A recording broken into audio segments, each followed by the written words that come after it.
If you are new here, understand something first. Most people spend their entire lives trying to be understood by people who already decided not to respect them. The moment you begin seeing that pattern clearly, your relationships start changing in ways that make other people uncomfortable. And for those who keep returning, you already know this channel is not about comforting illusions. It is about learning how power quietly moves inside ordinary conversations, families, expectations, guilt, and emotional control.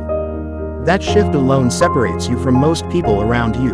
Turn on subtitles if you need to. Some truths sound simple until you actually hear what they imply. Because the strange part is this: the more you explain your boundaries to certain family members, the less they respect them. Not immediately. At first, they nod.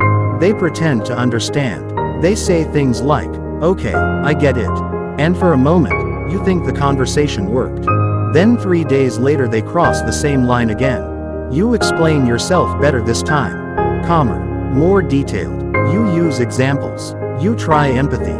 You lower your tone so they don't feel attacked. You become careful with your words because you genuinely want peace. And somehow, the disrespect gets worse. What most people never realize is that over-explaining boundaries changes the psychological frame of the conversation. The moment you begin defending your limits too much, you unconsciously signal that your boundaries are negotiable. That they require permission. That they only exist if the other person emotionally approves of them first. And family notices this faster than strangers do. Because strangers only know the version of you present. Family remembers the version of you that tolerated everything. The version that stayed quiet. The version that absorbed disrespect to keep harmony alive. The version that apologized for reacting to things that should never have happened in the first place. That old identity remains alive inside their mind long after you outgrow it. And this is where people become trapped. Because they think communication automatically creates respect. It does not. Sometimes communication only gives manipulative people more material to work with. You see it happen slowly. You tell a parent you need space because constant criticism affects your mental clarity. Suddenly your boundary becomes you being sensitive. You explain to your sibling that you do not appreciate being mocked in front of others. Now every joke becomes followed by, "Relax, you take everything too seriously." You tell relatives you do not want surprise visits anymore because your schedule matters. Suddenly you are acting different. Noticing the pattern yet, the conversation quietly shifts away from the behavior and toward your emotional reaction. That shift matters more than most people understand. Because once the focus becomes your feelings instead of their behavior, you are already losing the psychological frame. Now you are defending your right to feel disrespected instead of addressing the disrespect itself. And family systems are masters at this transition. Especially dysfunctional ones. Because in many families, roles were assigned long before you developed self-awareness. One person became the peacemaker. One became the emotional caretaker. One became the problem. One became the invisible one. One became the successful one everyone secretly resented. One became the person expected to tolerate everything. The disturbing part is that many families unconsciously depend on these roles remaining unchanged. Your growth threatens the emotional balance they built around your old identity. That is why your boundaries create resistance even when they are reasonable. You think the issue is the specific boundary. Sometimes the real issue is that your boundary forces people to acknowledge you are no longer psychologically available for the role they assigned to you years ago. And people resist losing access to the version of you that benefited them. Especially family. Because family often believes history gives permanent emotional access. That is why some relatives react to boundaries as if you betrayed them personally. Not because the boundary is cruel, but because your independence interrupts their sense of entitlement. You can hear it in small phrases most people ignore. "You've changed. You think you're better than us now. Why are you acting cold? You used to tell me everything." Notice how none of these statements address whether your boundary was valid. The focus is always emotional access. Control rarely announces itself directly. It disguises itself as closeness, concern, tradition, obligation, sacrifice, or love. That is what makes family dynamics psychologically difficult. The manipulation often arrives wearing familiar voices. And the dangerous part is this: you were trained since childhood to associate guilt with disobedience. That conditioning does not disappear just because you became an adult. Which is why so many people over-explain boundaries to family in the first place. They are unconsciously trying to avoid guilt. They believe if they explain themselves perfectly enough, nobody will feel hurt, offended, rejected, or uncomfortable. But mature boundaries were never designed to eliminate discomfort. They were designed to protect clarity. And clarity often disappoints people who benefited from confusion. There is a moment many people experience but rarely admit out loud. A moment where they realize they are rehearsing conversations in their head before speaking to family. Carefully choosing words, predicting reactions, preparing defenses before the discussion even happens. That anticipation reveals something important. You are no longer communicating naturally. You are managing emotional landmines. And people who truly respect your boundaries do not require psychological performances before basic conversations. Read that again carefully. Because many people mistake emotional exhaustion for closeness. If every interaction requires strategy, damage control, emotional cushioning, or excessive explanation, you are not experiencing connection. You are experiencing adaptation. There is a difference. One brings peace. The other only reduces conflict temporarily while slowly draining your sense of self. This is why some people feel strangely tired after family gatherings even when nothing serious happened. Because psychologically, something did happen. You minimized yourself again. You laughed at comments that quietly disrespected you. You ignored passive aggression. You tolerated interruptions. You swallowed irritation. You allowed your boundaries to become debates instead of decisions. And your nervous system notices every compromise your mouth refuses to acknowledge. That accumulation changes people slowly. Not dramatically, quietly. A person who constantly over-explains themselves begins speaking with hesitation even outside family environments. They second-guess directness. They over-justify simple decisions. They apologize before expressing needs. They fear being misunderstood more than being disrespected. And eventually they stop setting boundaries entirely because every attempt feels emotionally expensive. That is how psychological erosion works. Not through one catastrophic event.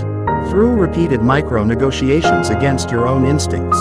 This is why emotionally manipulative people love explanations. Explanations create openings. The more reasons you provide, the more angles they have to challenge.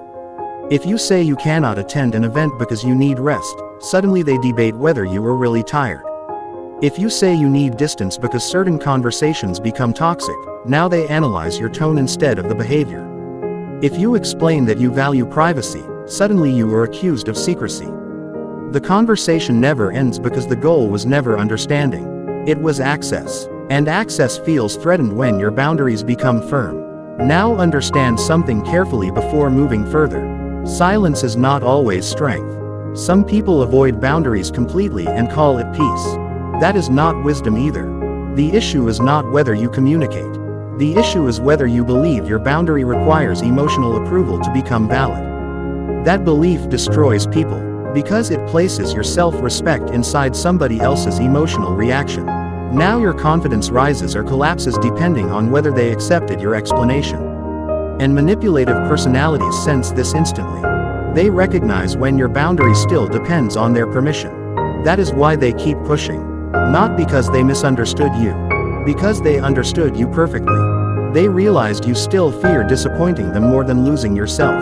That realization changes the power dynamic immediately. There is a reason emotionally grounded people speak differently. They explain less. They repeat themselves less. They defend themselves less. Not because they are cruel. Because they understand something most people learn too late. Boundaries are not negotiations about your worth. They are decisions about your participation. That distinction changes everything. And yet most people never fully grasp it because childhood conditioning keeps interfering. Especially if you grew up inside environments where emotional obedience was rewarded more than honesty. In those families, saying no felt dangerous long before adulthood. You learned early that disagreement created tension. That boundaries caused withdrawal. That honesty triggered guilt. That protecting yourself could suddenly make you selfish. So now, as an adult, you unconsciously attempt to soften every boundary with explanations, emotional cushioning, reassurance, and over-clarification. You think you are being mature. Sometimes you are actually trying to survive emotionally. That is a very different thing. And the people around you can feel it. This is why the strongest boundaries often sound surprisingly simple. I won't be discussing that. I'm not available for this conversation. That doesn't work for me. I need distance right now.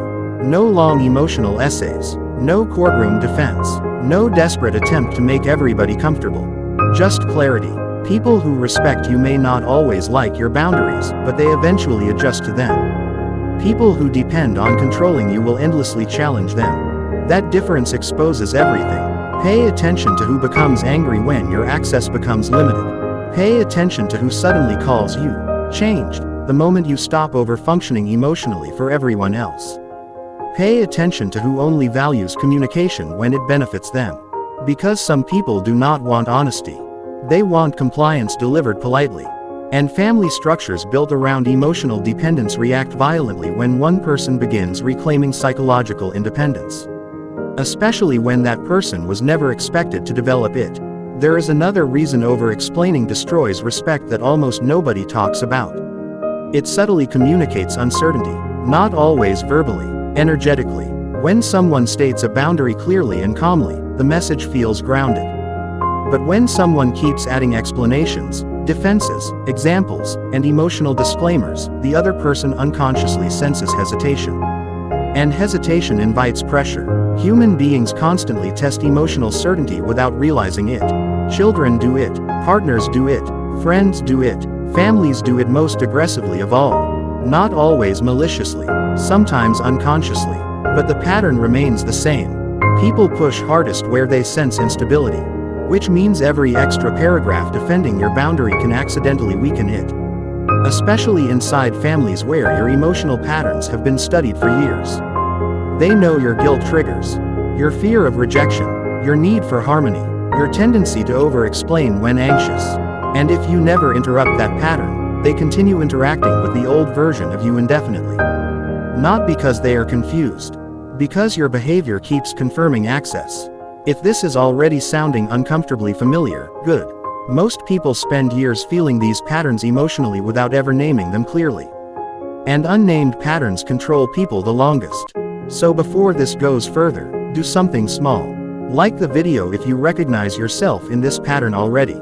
Not for approval, for awareness. And in the comments, write, clarity needs no defense. Because the moment you stop needing everybody to emotionally approve of your boundaries, your entire posture changes. Not louder, not more aggressive, just harder to manipulate. And some people will hate that version of you immediately.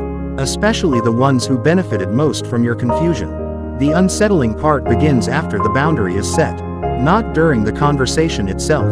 After. That is where people finally discover who respected them, and who only tolerated them while access remained unrestricted. Because once your behavior changes consistently, family members start testing reality in small ways first. Very small ways, almost invisible if you are not paying attention.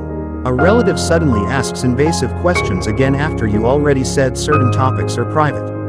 A parent brings up a subject you clearly closed weeks ago, pretending they forgot. Someone mocks your new standards indirectly through jokes disguised as humor. Another person begins acting unusually cold after realizing emotional access is no longer automatic. None of these moments seem serious individually. That is why people keep dismissing them. But psychological disrespect rarely begins dramatically. It begins through repeated small violations designed to measure whether your boundary is real or temporary emotion. And your response in those moments matters more than the original conversation ever did. Because people do not fully believe verbal boundaries. They believe behavioral consistency. That is the part most individuals never understand. You can explain yourself beautifully for 2 hours straight, but if your behavior collapses the moment tension appears, your words become meaningless. Human beings trust patterns more than declarations. Especially family. Family watches what you tolerate after emotional pressure enters the room. That is the real test. Can your boundary survive disappointment? Can it survive guilt? Can it survive silence? Can it survive being misunderstood? Can it survive temporary rejection? Most people unconsciously answer no. Not verbally, behaviorally. And that is why the disrespect continues. Because every time you abandon your own boundary to restore emotional comfort, you retrain people to ignore your limits in the future. You teach them persistence works on you. This becomes especially dangerous inside families because emotional history creates powerful leverage. Strangers cannot weaponize your childhood memories. Family can. Strangers do not know what triggers your guilt. Family often does. They know exactly which emotional buttons create compliance because many of those buttons were installed during childhood itself. That is why boundary setting with family feels disproportionately difficult compared to other relationships. You are not only managing present conversations. You are confronting years of conditioning at the same time. And conditioning hides in strange places. Sometimes it appears as panic after sending a simple text message saying no. Sometimes it appears as overthinking for hours after declining an invitation. Sometimes it appears as physical anxiety after asserting a preference you should have been allowed to express freely years ago. The body remembers environments where honesty carried emotional consequences. That memory shapes behavior long after childhood ends. Which is why some adults still feel guilty for protecting basic peace. Think about how revealing that is. Some people feel selfish for wanting uninterrupted sleep, privacy, respectful conversation, time alone, freedom from constant criticism, not because those needs are unreasonable, because they were trained to prioritize emotional access for others above emotional stability for themselves. And over-explaining becomes part of that conditioning. It becomes an unconscious attempt to make self-respect look harmless. But here is the problem. Boundaries that require endless justification stop functioning as boundaries. They become requests, and manipulative personalities treat requests very differently from decisions. A request can be debated, delayed, dismissed, mocked, reinterpreted. A decision creates friction. Most people fear that friction so much they unintentionally weaken their own position before the conversation even starts. You can hear it immediately in their language. I mean, if it's okay. I just kind of feel like. I don't know, maybe I'm overreacting, but I'm sorry. I just need. Listen carefully to how many adults apologize before expressing basic emotional needs. That habit reveals years of psychological adaptation, especially inside emotionally unpredictable households. Because when someone grows up around reactive people, they often learn to soften themselves preemptively. Not out of weakness, out of survival, but survival patterns that protected you in childhood can quietly destroy your self-respect in adulthood if never examined. This is why some people become emotionally exhausted every time they visit family. Not because they hate their relatives. Because they unconsciously regress into older versions of themselves around them. Versions built around caution, appeasement, emotional scanning, conflict avoidance. You can literally watch it happen. A confident adult suddenly becomes hesitant around certain relatives. Their voice changes. Their posture changes. Their boundaries weaken. Their directness disappears. Why? Because family environments often preserve psychological roles long after personal growth occurs. And if you do not consciously interrupt those roles, your nervous system automatically returns to familiar patterns. That realization alone explains years of confusion for many people, especially the people who kept wondering, why do I feel emotionally drained after every family interaction even when nothing terrible happened? Because emotional exhaustion is not only created through overt conflict. Sometimes it comes from constant self-suppression.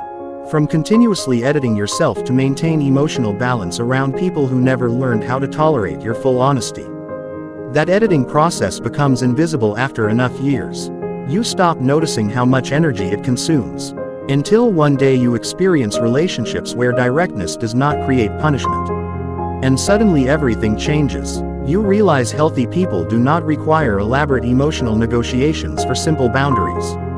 You realize emotionally mature individuals can hear no without collapsing into victimhood, rage, guilt manipulation, or passive aggression. You realize clarity is not cruelty. But if you were raised around emotionally reactive dynamics, that realization feels almost unreal at first. Because dysfunctional systems normalize emotional instability so thoroughly that basic respect begins feeling foreign. That is why some people feel guilty the first time they stop over-explaining. Silence feels rude to them. Directness feels harsh. Simplicity feels emotionally dangerous. Meanwhile, emotionally healthy people interpret that same clarity as completely normal. Understand this carefully. Your discomfort after setting a boundary does not automatically mean the boundary was wrong. Sometimes discomfort simply means your nervous system is adjusting to unfamiliar self-respect. That distinction matters more than people realize. Otherwise, guilt becomes the mechanism that keeps you trapped forever. And guilt inside family structures can become incredibly sophisticated. Not loud, subtle, a disappointed tone, a long silence, a sarcastic joke, a comment disguised as concern, a reminder of past sacrifices, a sudden withdrawal of warmth. Emotionally manipulative people understand that direct control creates resistance. Indirect emotional pressure creates confusion. And confused people become easier to control, especially empathetic individuals, because empathetic people constantly search for emotional harmony, which means they often over-explain boundaries trying to reduce discomfort for everyone involved. But manipulative personalities interpret excessive empathy differently. They interpret it as flexibility, negotiability, emotional availability. This is why some people become trapped inside endless circular conversations with family. The issue never resolves because resolution was never the objective. The objective was preserving access and emotional control. That is why certain relatives keep dragging conversations back into emotional territory long after your boundary was already clear. They are trying to pull you away from certainty and back into emotional negotiation. Once you understand this dynamic, many conversations suddenly become predictable. You start noticing how often people ignore your actual boundary and focus entirely on your delivery instead. You could have said it nicer. You didn't have to be so distant. You're being dramatic. You're too sensitive lately. Notice the pattern. Again, the behavior itself disappears from focus. Everything becomes about your emotional tone. Why? Because emotionally manipulative systems survive by redirecting attention away from accountability. If they can make you defend your reaction, they avoid addressing their behavior. And over-explainers fall into this trap constantly. They begin defending tone instead of protecting boundaries. That shift quietly destroys authority. Because now the conversation is no longer about what happened. It becomes about whether you expressed yourself perfectly enough to deserve respect. That standard never ends. There will always be another criticism, another emotional objection, another complaint about timing, delivery, wording, or attitude. Which means if your boundary depends on perfect communication before being respected, it will never survive. Not in dysfunctional systems. This is why emotionally grounded people stop trying to achieve universal emotional agreement. They understand something deeply uncomfortable. Some people fully understand your boundary and simply dislike losing access to you. That truth changes everything. Because once you realize misunderstanding is not always the issue, you stop wasting energy over explaining yourself to resistant people. You stop treating clarity like a courtroom defense.